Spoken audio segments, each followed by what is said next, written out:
cruauté du régime Ouattara dévoilée. Première partie, la Côte d'Ivoire sous le joug d'un régime autoritaire. La Côte d'Ivoire, autrefois considérée comme une nation prometteuse au cœur de l'Afrique de l'Ouest, est aujourd'hui l'otage d'un régime autoritaire et déshumanisant, dirigé par Alassane Ouattara. Sous des promesses fallacieuses de croissance et de stabilité, son administration a tissé un réseau de corruption et de répression, où l'injustice est devenue la norme et l'inhumanité règne sans partage. Le système de la peur, musellement et répression sous Alassane Ouattara. Sous Alassane Ouattara, la Côte d'Ivoire a perdu la liberté d'expression qui caractérise une démocratie véritable. Les voix discordantes sont systématiquement muselées. Les opposants sont traqués, emprisonnés ou contraints à l'exil. Les journalistes réduits au silence et les manifestations pacifiques réprimées avec une violence démesurée. La société civile vit dans la terreur d'un régime qui surveille et punit ceux qui osent s'opposer à sa ligne. Où est la liberté quand les citoyens vivent dans la peur de parler, de s'exprimer ou simplement de revendiquer leurs droits? Un témoignage poignant illustre cette réalité. Vous voyez, en 1991, on a proclamé le multipartisme. En 1990, j'avais produit des ouvrages quand j'étais en exil. Mais en 1990, le premier ouvrage que j'ai produit, c'était Titre âgé pour les libertés. Ce n'est pas un hasard. Ce sont les libertés qui sont notre objectif, et tous ceux qui tuent les libertés sont nos adversaires. Ne l'oubliez jamais, ce sont nos adversaires. Pourquoi on arrête des gens? Pourquoi? Parce que les gens disent que la vie est chère. Mais en fait, sinon dans le monde, on arrêterait tout le monde. Partout, il y a des manifestations contre la vie chère. Il n'y a pas eu de casse, il n'y a pas eu de bagarre, il n'y avait rien. C'était même un petit groupe. On a faim, on a faim. Ça amène en prison, on a faim. Le courant coûte cher. En octobre 2024, une manifestation pacifique à Abidjan pour protester contre la hausse des prix de l'électricité a été dispersée par des gaz lacrymogènes avec 47 arrestations, selon Amnesty International. Ces actes traduisent une intolérance systémique à toute critique.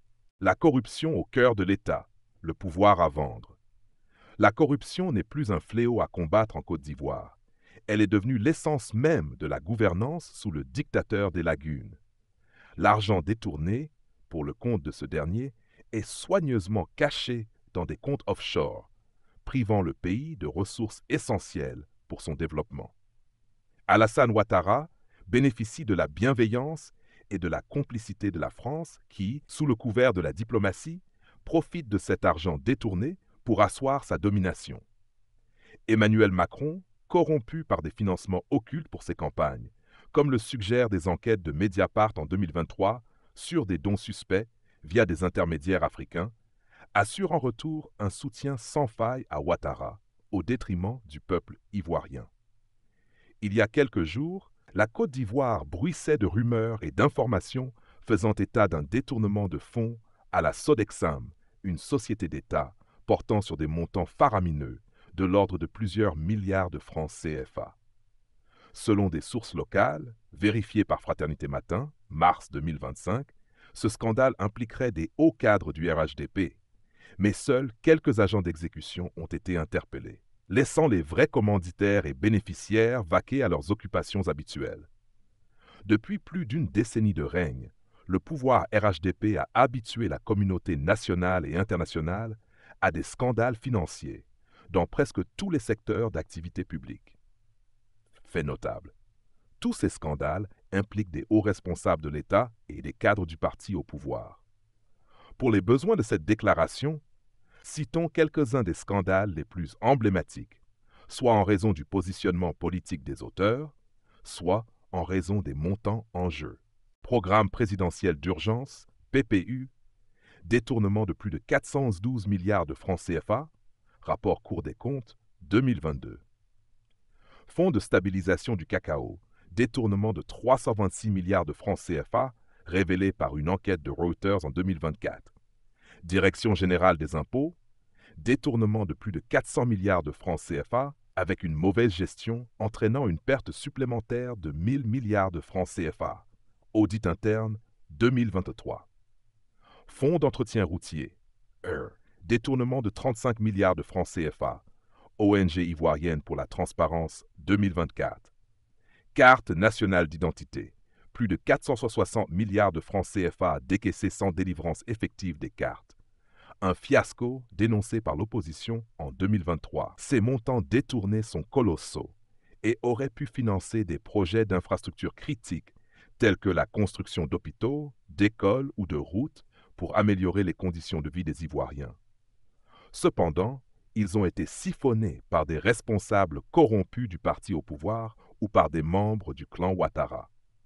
La liste des scandales financiers de ce régime est longue comme une voie kilométrique.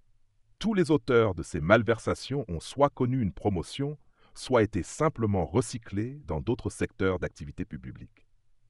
Cette situation est d'autant plus alarmante que ces scandales interviennent dans un mutisme total, tant des autorités étatiques que des populations, qui sont à la fois impuissantes et parfois admiratives de leurs auteurs, face aux conséquences socio-économiques désastreuses.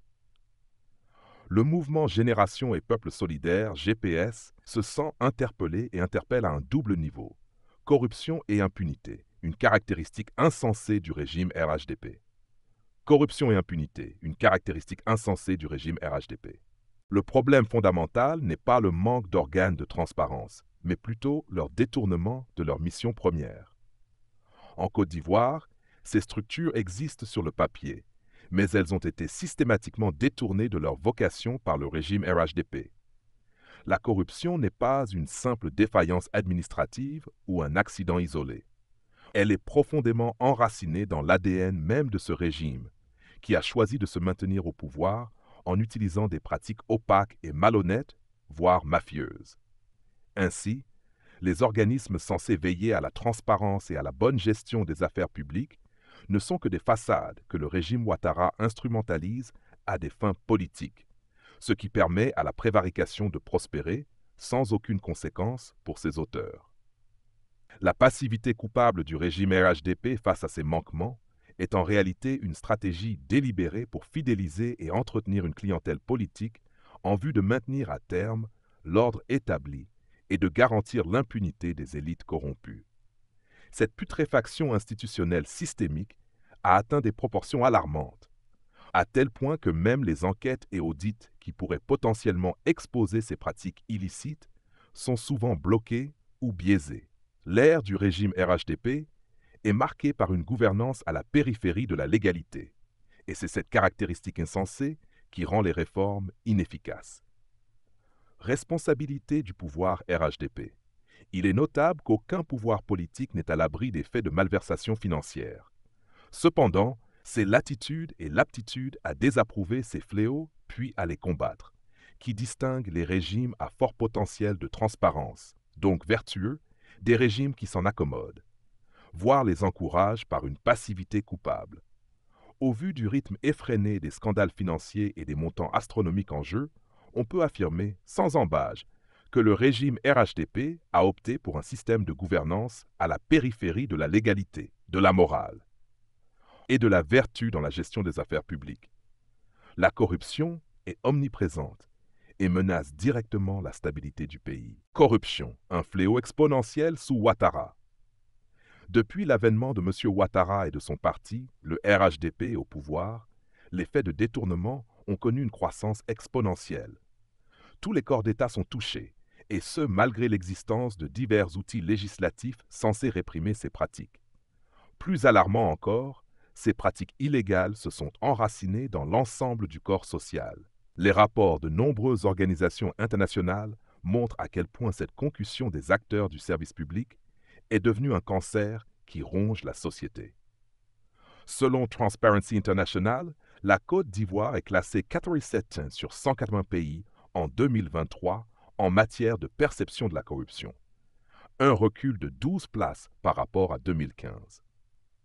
GPS considère que ce fléau n'est plus seulement présent dans l'administration ivoirienne, mais qu'il est désormais endémique. Les secteurs les plus touchés incluent la défense, la sécurité, la santé, l'administration du territoire, la construction, le foncier, l'éducation et la formation. Plus inquiétant encore, l'égalité des citoyens devant les concours de recrutement à la fonction publique a été rompue. Aujourd'hui, Seuls ceux disposant de gros moyens financiers ou d'un entourage bien placé peuvent espérer réussir ces concours. L'administration, colonne vertébrale de l'État, est ainsi affaiblie par des recrutements au rabais, menaçant l'équilibre de la société ivoirienne et créant un mécontentement grandissant parmi les citoyens.